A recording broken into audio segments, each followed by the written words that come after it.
Welcome back, DLF Nation. Right before week 7 of the 2020 chaotic NFL season, we're back with another episode of Manic and Chill. Myself, Charles Chill, FFB, and Shane Manila at Shane is the worst. Shane, how's it going? We have some good topics to talk about. One of the topics came up that I think is a great thing for every Dynasty owner to start looking at with their teams. Then we'll talk some player values. But before we do that, it's been 2 weeks since we've actually seen each other. Yeah. So how's it going? How's life been? Long And time. anything new? It's been a long time. I missed you. Nothing new with me. Anything new with you? Yeah, we haven't done an episode since I got married, right? Yeah. This was the first one. So yeah, got married a week ago this past Friday, so October 9th. And yeah, I've survived. I'm still married. 12 days in. We've had only maybe one fight. And it resolved pretty quickly in the honeymoon period of, hey, we're married now. So it's a little more committed. So yeah, it's been good. Doesn't really feel a lot different for me, but what is what it is. Well, just congratulations to you and your wife. It's a great thing to find someone that you want to spend the rest of your days with. Mm-hmm. And there's nothing wrong with fighting. It's when you stop fighting is there's a problem. Right. Then that's true. Like you fight and then you don't care anymore that you fought, right? Right. Yeah. Or you're just like, I don't even care. You sleeping with the postman. That doesn't even faze me. Oh, completely hypothetical here, right? Completely, yes. Right, yes. Fair. I don't want any slander lawsuits coming at me if my ex were to see this. But hopefully she's at least a viewer. We need more hits on this show. I'll tell her to subscribe. I'll just tell her to skip this episode in particular. But no, man, congratulations. That is awesome. And I'm happy for you and your wife. Thank you. Let's talk some Dynasty, man. It's been I don't know. We do these shows. We say we're going to do them every week. We end up doing them like every other week. And there's just so much that happens within the span of just like literally from a Friday all the way to like a Tuesday. The amount of movement that happens in Dynasty is staggering. We kind of talked about this last episode, but it's just like you can't even keep up. So trying to do, I listen to, this is kind of off topic a little bit, but I listen to some of these podcasts out there and shows, and I mean, they're doing 5, 6, 7, 8 shows a week, and they're just, they are just grinding, and there's not a lot to talk about, but yet every day there's something new to talk about. There's something that happens every day, whether it's COVID related or injury related, that there's always something that's changing every single day. So, let's just do a quick check-in. What's your barometer like? Just surviving this season, the stress level. Are you kind of looking forward to like get to the point where like you actually have some games that matter, playoff games, and maybe some leagues that you can kind of punt for next year? Where are you at? Like scale 1 to 10? So I'm on a good, I'm going to go 0 is bad. 10 is good. Yes. I'm better than I was a few weeks ago. I'm up to an 8. I'm back to this is fun. Now bye weeks are hitting again. And this is like the normal. Oh, okay. This is where grinding usually pays off. Whereas, everybody had to grind a little earlier this year because of COVID.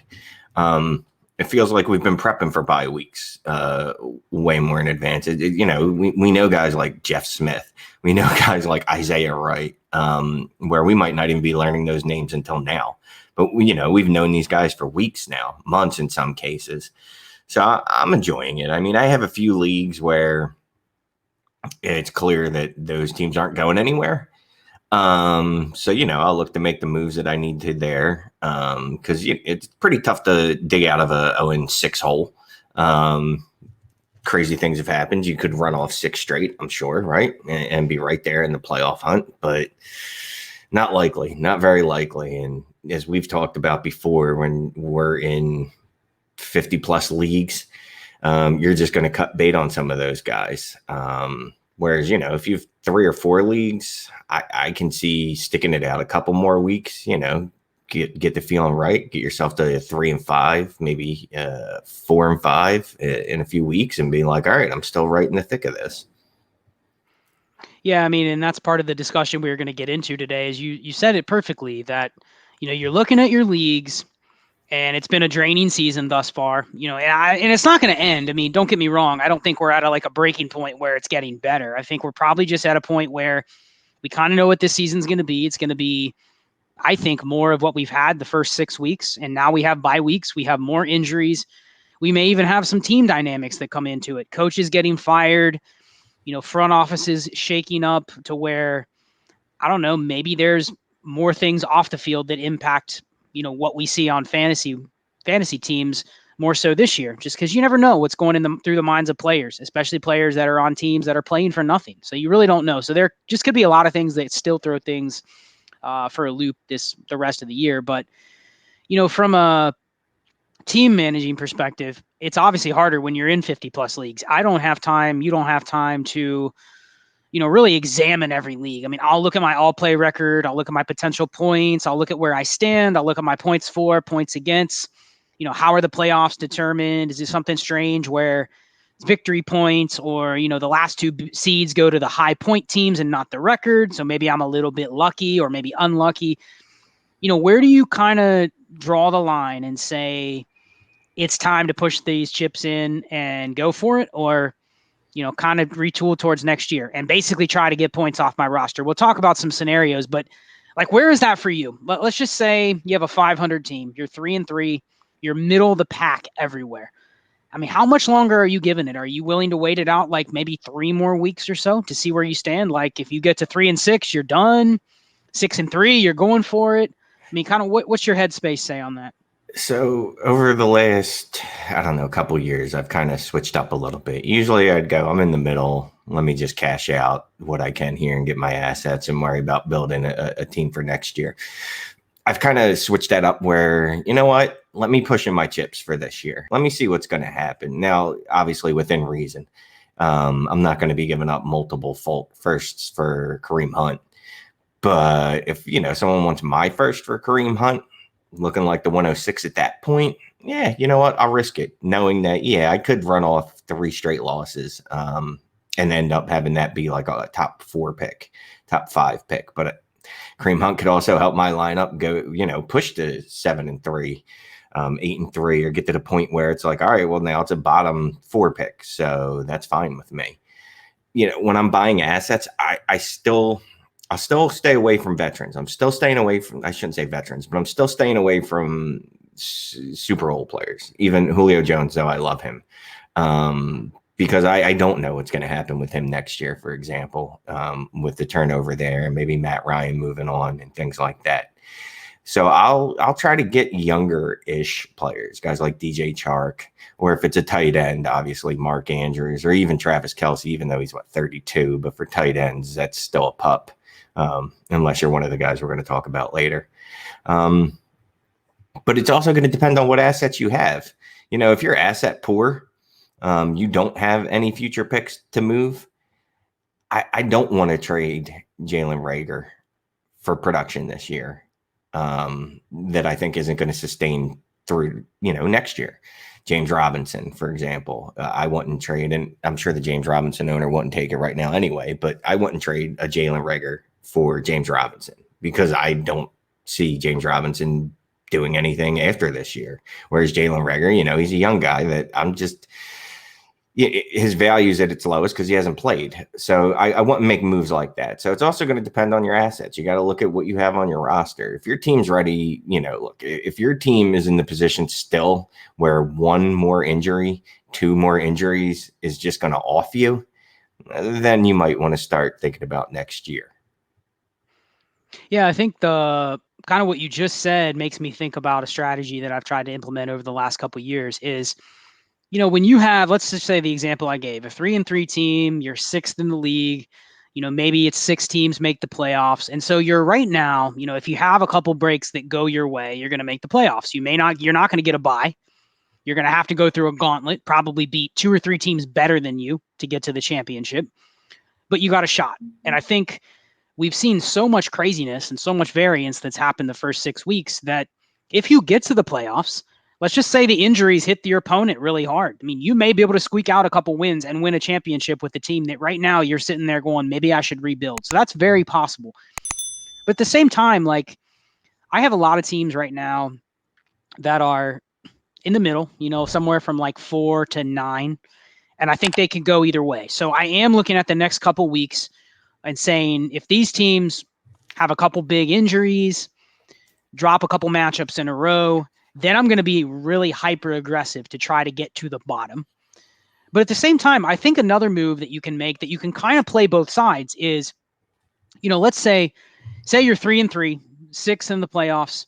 You have a thin team, right? So you have a team where you can set a good lineup, but then you realize, hey, one COVID cancellation, a couple bad bye weeks, one injury, and all of a sudden I'm looking on the waiver wire in a 28, 30-man roster league for starters.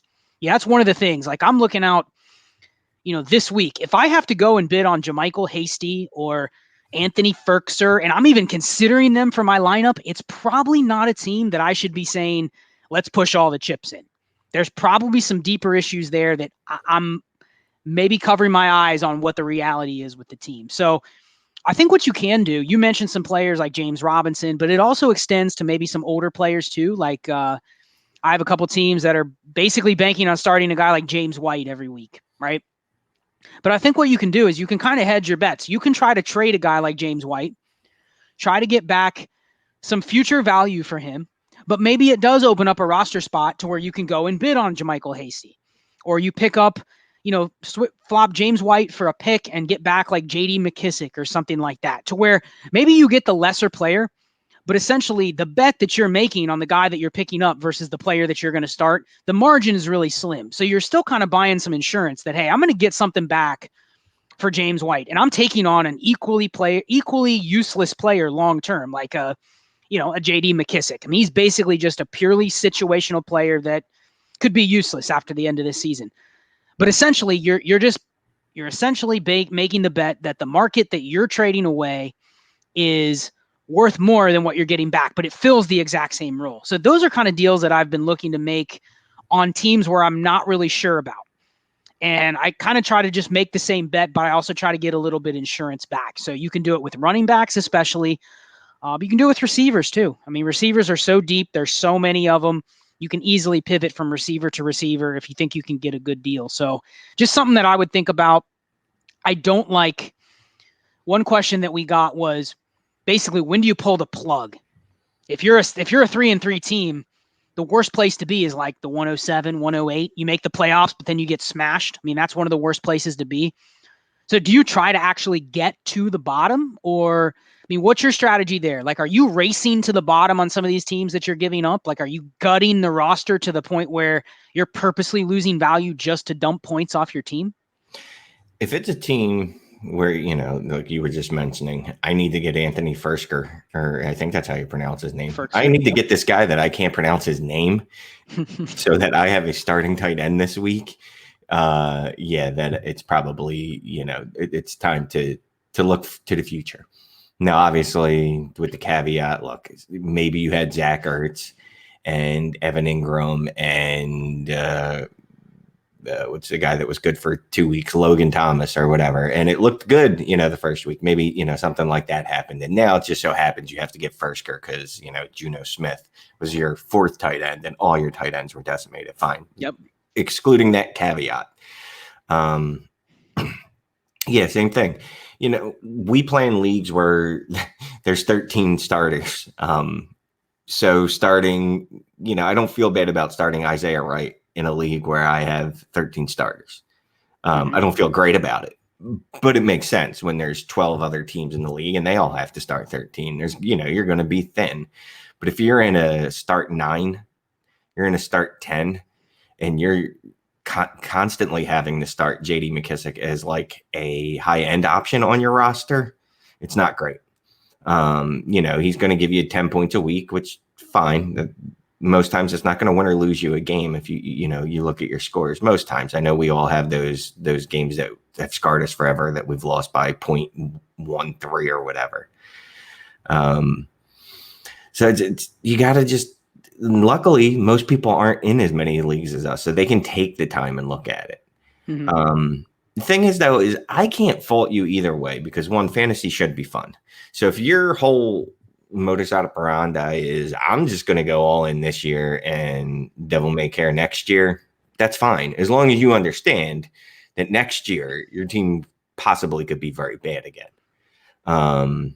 So that's the only thing is if you're going to buy, just don't do anything that's going to cripple yourself long term. Yep. You know, I know we talk about selling, you know, future picks like they don't count, 2022s and things like that. You know, before you know it, they count. So just don't leave yourself in a situation where you don't have a first round draft pick for the next 3 years because we were desperately trying to get that 6th seed. And the other thing is you have time. You still have time to buy. You have time to sell. With these leagues, you know, you can still bottom out if you really want to bottom out the last 4 weeks or so. I'd give it a couple more weeks, see where it's at. But if you really want to bottom out, you can find a way to bottom out. I think you hit on a great point was you're supposed to have fun. So even if you're in, you know, let's just say you're in 50 leagues. Right now, I've already committed I've said this many times, so it's not a shock, but I've already committed 5 of my 53 leagues to just full out try to get as many points off my roster, try to get as many picks as I can next year. Now, that's only 5 of 53, so we're talking about 10%. But that's the 10% that I know I'm actually going to have fun with that 10%, trying to gut my team as much as I can. Basically, I've come up with parameters of, you know, what I want, and everything else is available. And a lot of those things are available maybe not even for the price that you might want for them. They're available for the type of deal that I want to get done. So I really only want picks. I don't want, you know, other players that I have to then hold on for a roster spot next year as well. So really, if you come to me with a deal that fits what I'm trying to do, that's just as desirable as, you know, hitting the price that I'm looking for.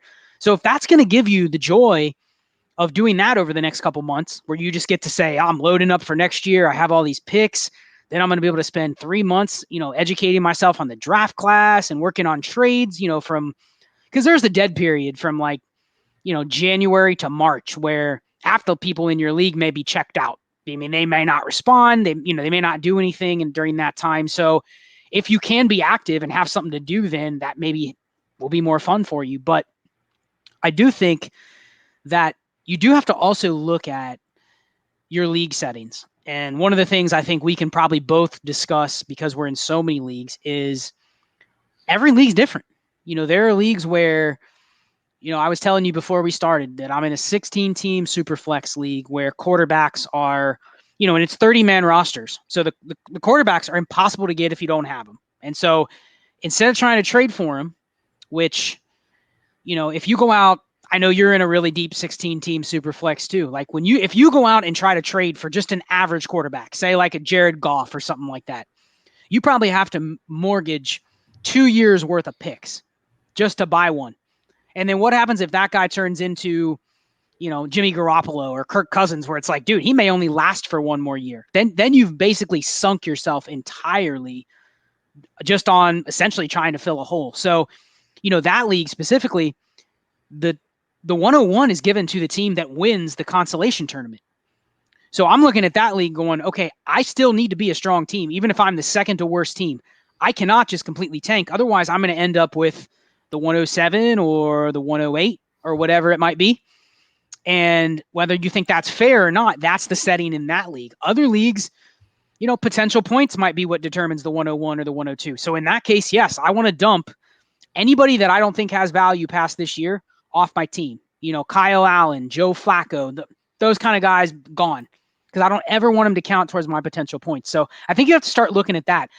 Do you, being in so many leagues, do you have trouble keeping up with that? Like, do you go into the bylaws and read them and say, okay, I need to figure out a strategy.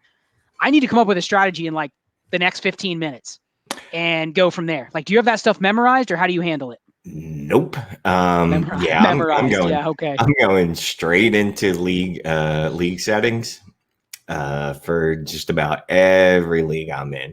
I'm not worried about it for my 6-0 teams. I'm like, all right, I'm making the playoffs unless something catastrophic happens. There's no way I'm not making the playoffs, you know. But for other leagues, especially where I'm on that cutting line, I want to go see, well, how many playoff spots are promised to high scorers. Most leagues, it's, you know, that last spot goes to the high team with the highest score still remaining. Some leagues do the bottom 2 though, so you need to watch that. But no, man, I'm going right in the league settings if there's any question. Luckily, probably not. I guess the way I build my teams, I have a lot of teams that are either at the top or at the bottom. There's not a whole lot of teams that are in that middle squishy area where I have to think a lot about the league settings, thankfully. But if I do, now I'm not ashamed. I'm going to go into the league settings and read them. And you should do that anyway. I mean, I trade a lot too. And except for maybe 6 leagues, I don't know the exact scoring in every one of those leagues when I get a trade offer, which should have a significant, impact on if that's a good trade or not. So I'll go look at the league scoring settings then too.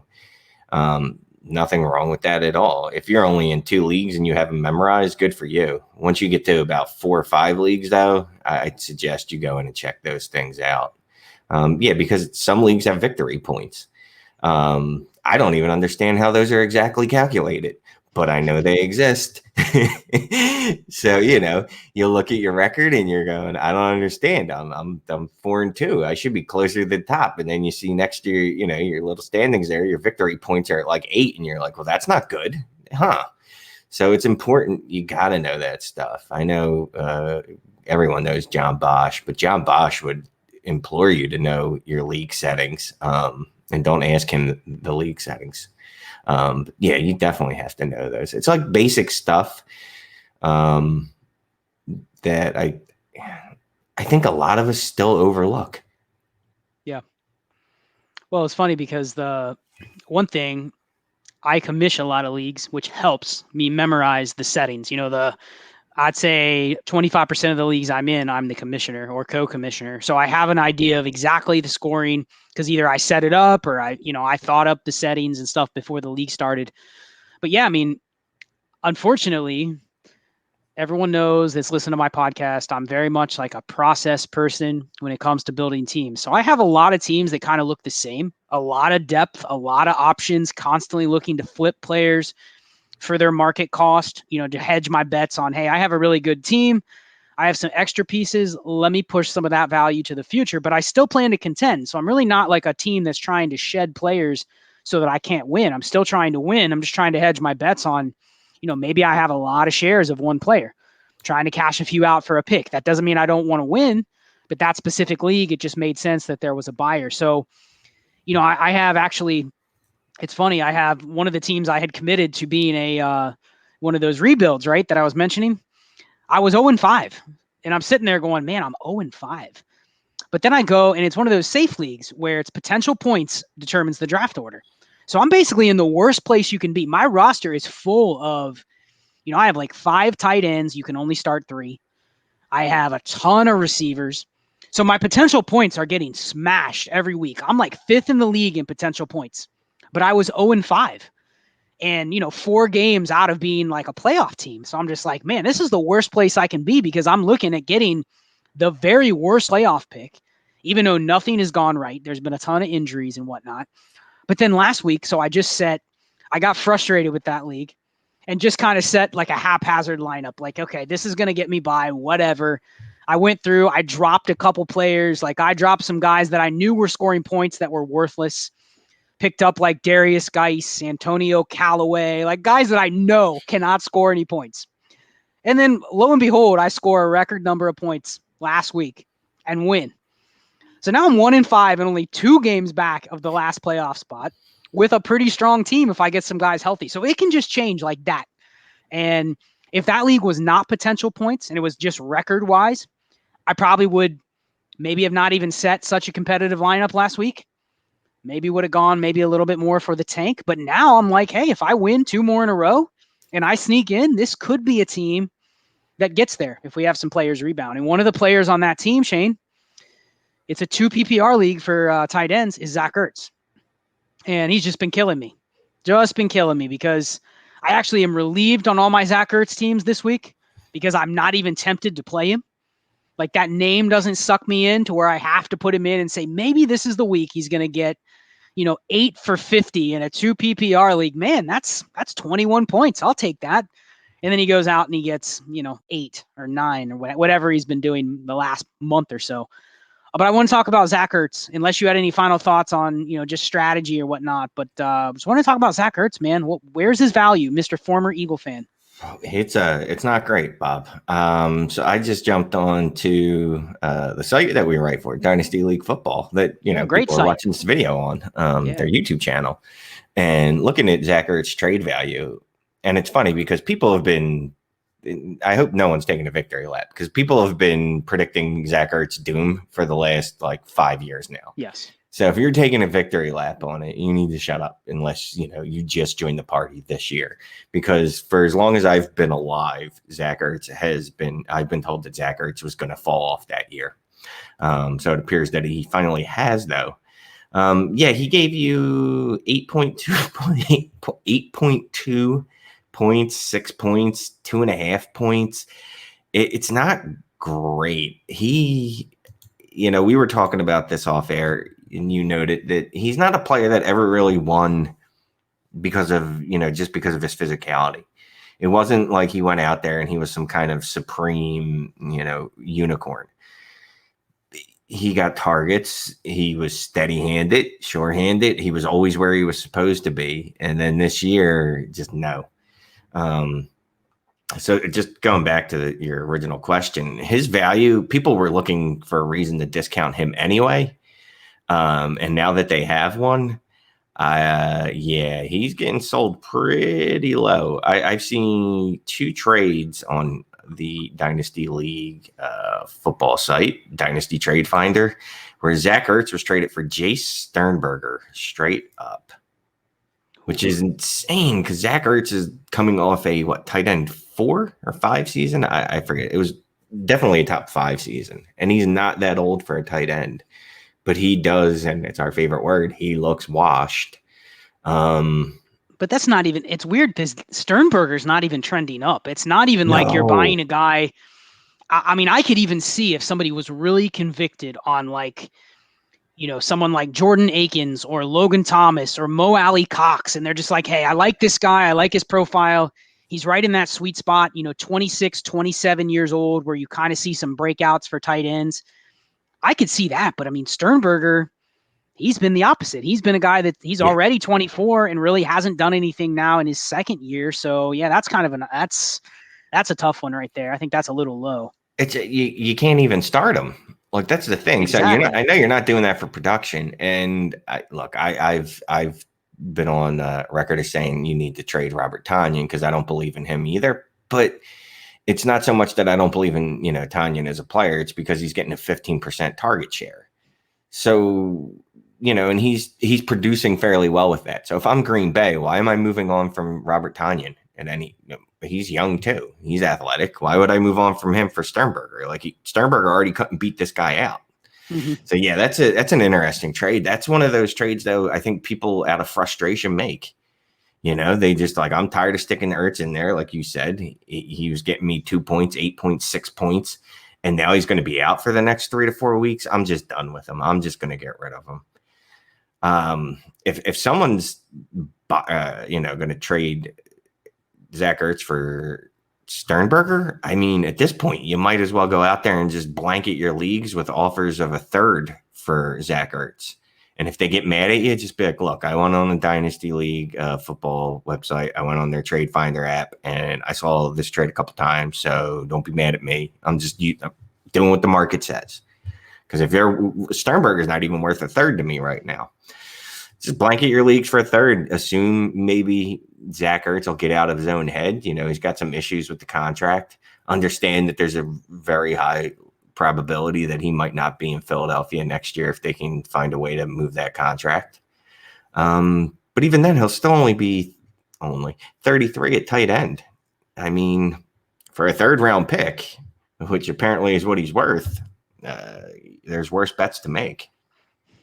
Well, it's crazy too, because you look at, obviously there's many resources with rankings and ADP, but if you just look at DLF's ADP for October, which was just posted, less than 2 weeks ago, you can see, if you pull it up, you can see the recency bias of the 2020 season just ingrained in this ADP. I mean, you have, and it's odd, Zach Ertz is tight end 7. I don't think he's anywhere near tight end 7 after we've had 2 more weeks of disappointment. Now he's injured. So a lot of these guys that are after him, Hunter Henry, Jonnu Smith, Dallas Goedert, you're not getting those guys for Ertz, no way. But you go down and, you see Robert Tonyan, tight end 17. Mo Alley-Cox, tight end 18. Dalton Schultz, tight end 23. Interestingly enough, Shane, Blake Jarwin, still tight end 16. Honestly, is there really a difference between Blake Jarwin and Dalton Schultz? Other than Blake Jarwin has a couple years on his contract? I kind of see that one as you're buying the situation, but then that was a situation pre-Dak Prescott injury. Right. So I think these would look a lot different. But the point is, we see the recency bias in here. You have Mo Alley-Cox, you have Robert Tonyan. Those guys jumped up into the top 20. And then you have, Cole Kmet, day 2 pick, 21 years old. He's down at tight end 36. I value Cole Kmet probably higher than some of those other guys that we mentioned, but I think starting an offer of Cole Kmet for Zach Ertz may even get the Ertz owner somewhat intrigued if they're looking to just get rid of him and get the best asset they can. I guess my point is, if you look at tight end ADP from like 14 to 40, it's just all over the map. So, if you want to buy or sell Ertz, I think you can just basically throw anything, including Jay Sternberger, including some of these names that we talked about. What are you doing? Would you look to buy? If you can get them for, if you can trade Robert Tonyan for Zach Ertz, are you doing it? Yeah, I'll do that. And you know what though? I'd probably be able to get a pick on my side with it because, Tonyan, that what do you have, 3 top 12 weeks? He was a stud.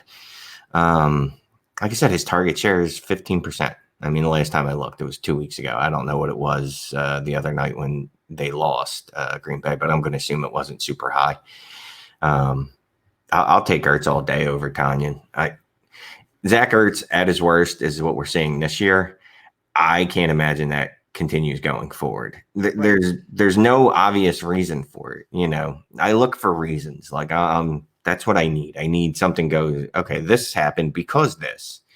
To me, the only thing that's there, it's not a physical issue until he got hurt, this past week. It looked like it was just a mental issue. He's not happy about his contract. He's been vocal about that. And he's even stated that he was he was thinking about it during training camp. And he said, I'll stop thinking about it and focus on football. Well, it doesn't really work that way. We all know how that goes. You don't just turn your brain off. I'd still buy him. Even with as poorly as he was performing, it's not like the targets dried up. Mm-hmm. He still had, that's yards per target, so that's not very useful. But he still had 45 targets thus far this year. His worst game, 5 targets. Yep. 6 targets, and then the rest of his games he had either 10 or 7 targets. And when he comes back, nothing's going to change. Even if Jalen Reagor's there, even if Deshaun Jackson's there, which he probably won't stay healthy. Ertz is going to see a pretty significant share for the rest of the year. He's just a player that Wentz trusts. What happens next year, I don't know. But for the price of Robert Tonyan, I'm fine with paying that to find out. Yeah, and I think what you mentioned about the physical issue with Ertz is, we were kind of talking about this before too, was that he never won by having the most athletic profile. He was never the fastest. He was never the biggest. So just to think that he goes from uber productive, and a lot of his production over the last couple of years has been volume based. You're banking on extra targets for him compared to, a guy like Hunter Henry or Mark Andrews. Like, they do a lot more with their targets than Ertz did. But so did he just drop off to the point where he's not worthy of getting targets? The answer to that thus far this year is no. And maybe that's partially the Eagles not having a lot of other options, and Wentz having still a rapport with Ertz to where, hey, I'm going to go to this until it absolutely doesn't work anymore. But it's just hard to imagine. He's not even 30 years old yet. So it's kind of just hard to imagine that, is he just going to drop off to the point where he can't even have I threw out the name like Jack Doyle, but you even go down the road to like a guy like Jason Witten. Hung around for so long, and you didn't want him the last like 5 years of his career for fantasy. But he was at least in the range of like, you could play him in a pinch, certain matchups, certain seasons, certain timeframes, depending on what the offense looked like. So I think I would buy. I think there's the tight end landscape right now is super interesting, but it's also like super frustrating too, because, you either hit on some guys or you took big swings at players like, Ian Thomas or Chris Herndon, and it's just like they might as well be useless. They might as well be much, much less valuable than like some of the ones you mentioned, like Logan Thomas and Robert Tonyan. At least I can play those guys.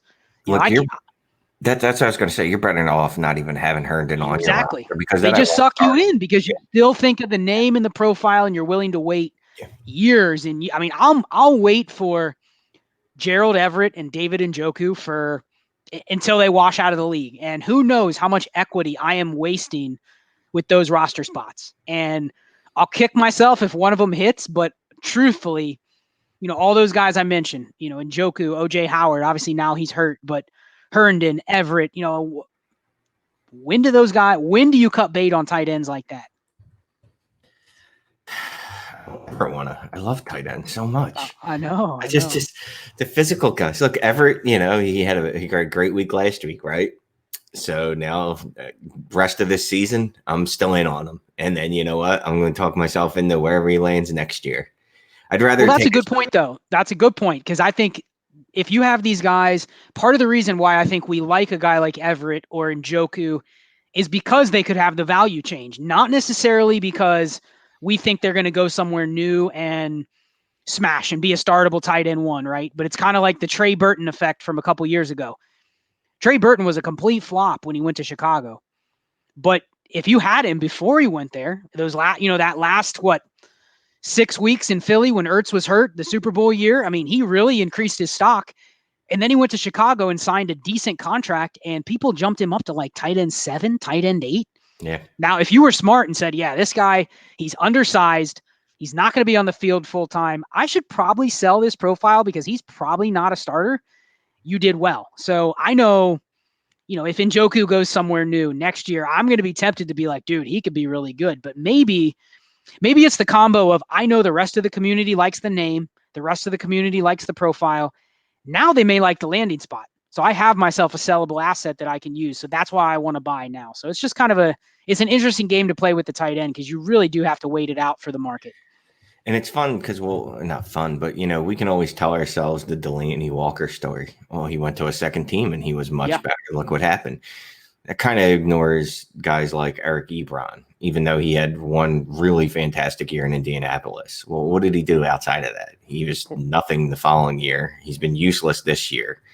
Or Jared Cook. He smashed after like 8 seasons in the league. All of a sudden, he's back-to-back tight end 1. I mean, if you held on to Jared Cook for 8 years, you deserve those tight end 1 seasons. But like a guy like Vance McDonald, where like this guy's a physical freak, he's going to get on a new team, and then he gets there and nothing. So it is a thin line. I mean, I'm still going to buy profile, though. It's going to be athleticism. It's going to be high draft capital for tight ends, even for their second team. So Gerald Everett's a guy that I'll probably never let go of because Sean McVay comped him to Jordan Reed 5 years ago. So I'm never going to give up on that until he gets an actual opportunity where he's not sharing a role with another tight end as, the starter this week and then the blocking tight end the following week. If he goes anywhere where it's just him, he's the receiving tight end, I'm all in. Anyone listening to this, though, don't send me any offers because I won't be all in then. I'll talk you down. Yeah. Well, I mean, I think the biggest thing is we've seen, if you look through the tight end landscape, and then we'll change topics before we end it up, just because this was something that we could probably go on and on about. But we've seen, I would say right now, tight end is really deep.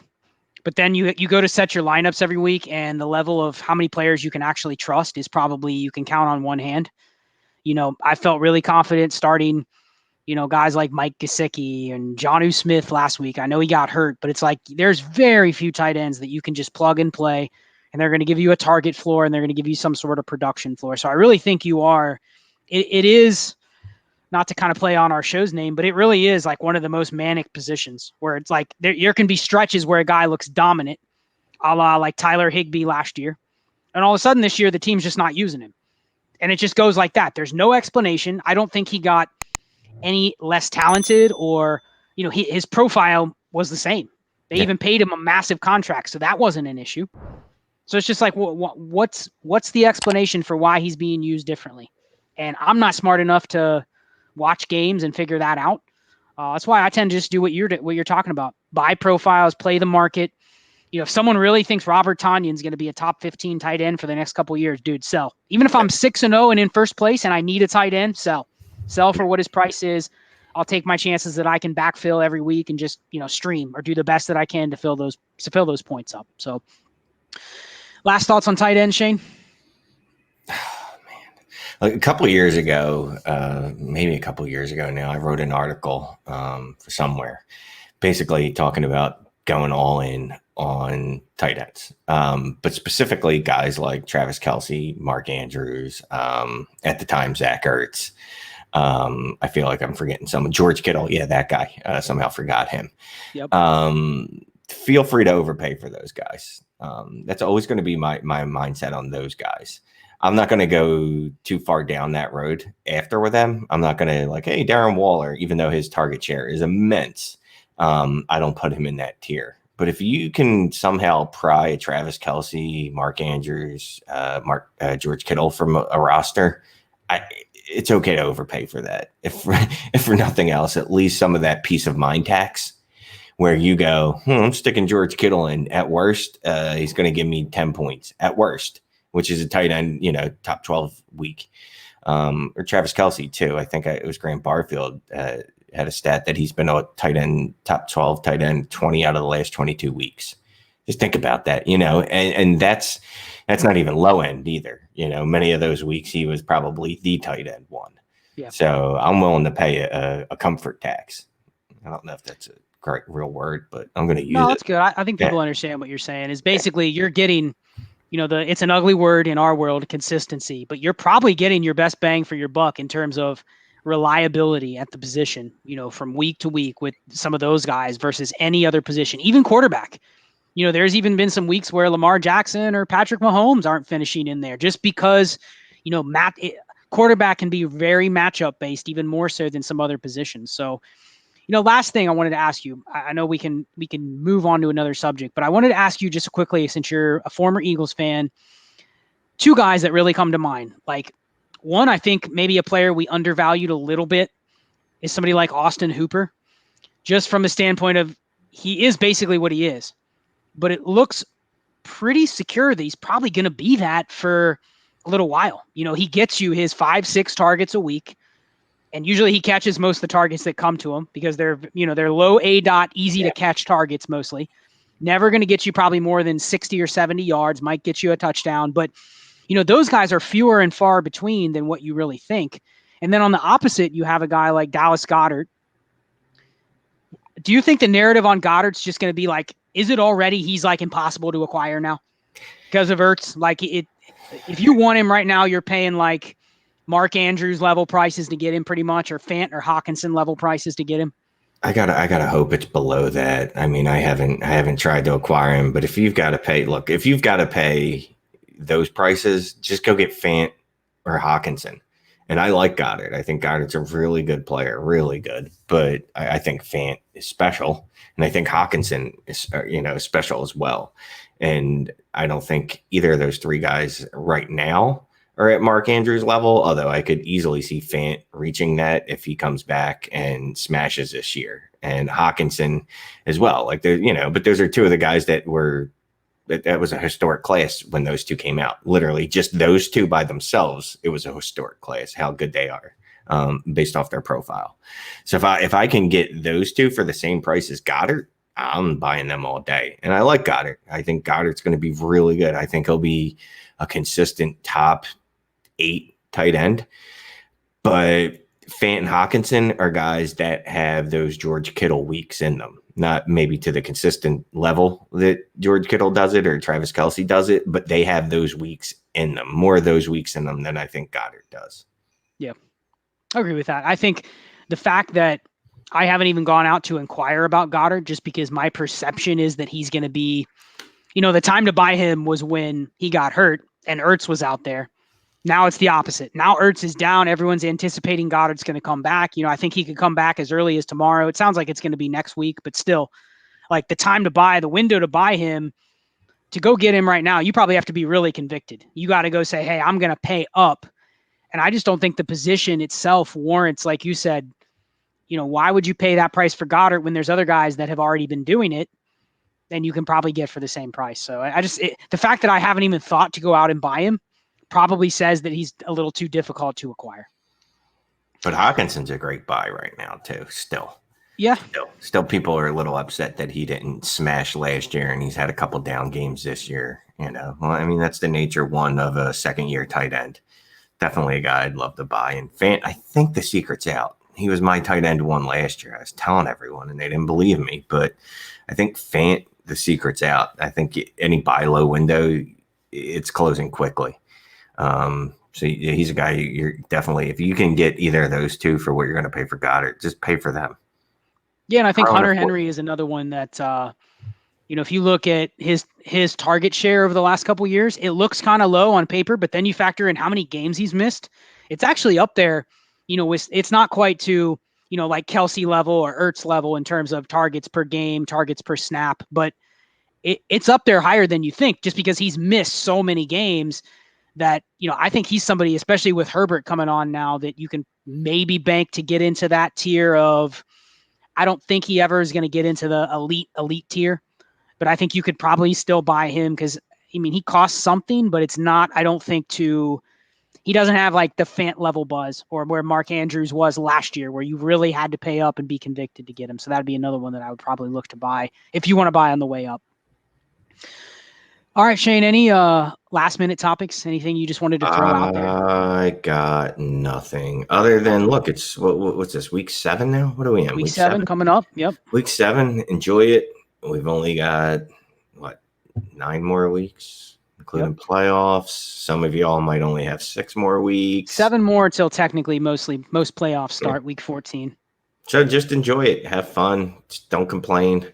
Look, I don't care how bad the Thursday night football is. I'd watch the Jets versus Jacksonville every night of the week if that's the only game they gave me. So just enjoy it, man. And ladies. Yeah. Soak it in, because honestly, there was a point where we thought we wouldn't have a season or have a season that was going to get severely impacted. Less games, fantasy was going to be a mess, and thus far, knock on wood, it's been manageable. But the other thing is, when we get to January, I feel both exhausted and relieved. But then at the same time, after like a week, I'm like, man, I miss like the grind of the weekly sits and starts and the waivers. And as much as you hate that stuff during the week, because it takes up so much time and so much headspace, I miss it. I look for things in the off season to do dynasty wise. And, you find yourself in July combing over your rosters going, oh, what can I do? And, who can I add and who can I trade? But, I miss that grind when you don't have it. So just enjoy it while it's here. I know it can be stressful and it can be a lot to manage, but just enjoy it while it's here. It'll be gone before you know it. All right, Shane, plug your stuff. I'm sure everyone already listens to your show, but plug it. If not, check me out. Well, it's not just me, but the Dynasty Trades HQ with Michael Sipes and Jeremy Browen weekly. And that's actually it. Just that and this. And you got more stuff. You plug all your stuff, my dude. I mean, everyone I've gotten a lot of messages recently about Dynasty and Chill. Like, where did it go? You haven't had an episode in over a month. And that's on purpose. I mean, trust me, I'm out there doing content. We both have a Patreon. We're super active in each other's Patreon chats. So, if you want to join those, search for us. Dynasty Trades HQ, Dynasty and Chill. You can find those if you want to subscribe. But, just there's too many moving parts during the season to release a podcast by myself. And I've just kind of taken a break. I'm doing some other things, doing Chasing the Helmet, doing some writing, have a couple other Dynasty projects that I'll be working on as we get towards the end of the season. But Dynasty and Chill will be back.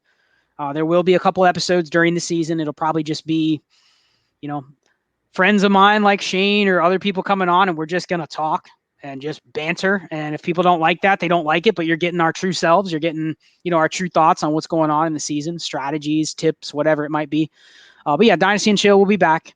It'll be back weekly during the off season. So no worries about that. So don't unsubscribe. But yeah, I mean, other things, check me out on Twitter at CharlesChillFFB. And, pretty much everything I do is linked on Twitter. Last thing, what do you think about the new retweet stuff on Twitter? I don't understand what's going on. Do I have to comment? Yeah, you can't retweet without a comment. At least that's the way I see it. I went to retweet a couple things and it brought me to like a box where I had to type in a comment. And I'm just like, what is this? So I just closed it out. It's almost like I'm scared to jump in the water. Nope, I can still retweet. So either I'm on my computer, so maybe I don't have the new update yet. It is allowing me to retweet. So I'm just going to be retweeting my ass off tonight while I still have the rights to do so. Yeah, I guess I'll just have to play with it. Anyway, we're good. We'll be back soon, either next week or the week after. Please subscribe, like the video. I think that's what they want us to do is hit subscribe and like the video so more people can see it. Yeah, do that. Yeah, check it out. And leave comments. I like responding to the comments. Yeah, and you know what? We do a terrible job of like putting out a thread when we're going to record a show. Like we just kind of scramble and post it in our chats, and then we might get a question or two. Maybe we'll start doing it a little bit more formal to say, hey, we're going to put out a show tonight. Let us know what you want us to talk about. So catch you later, DLF. Good luck, week 7.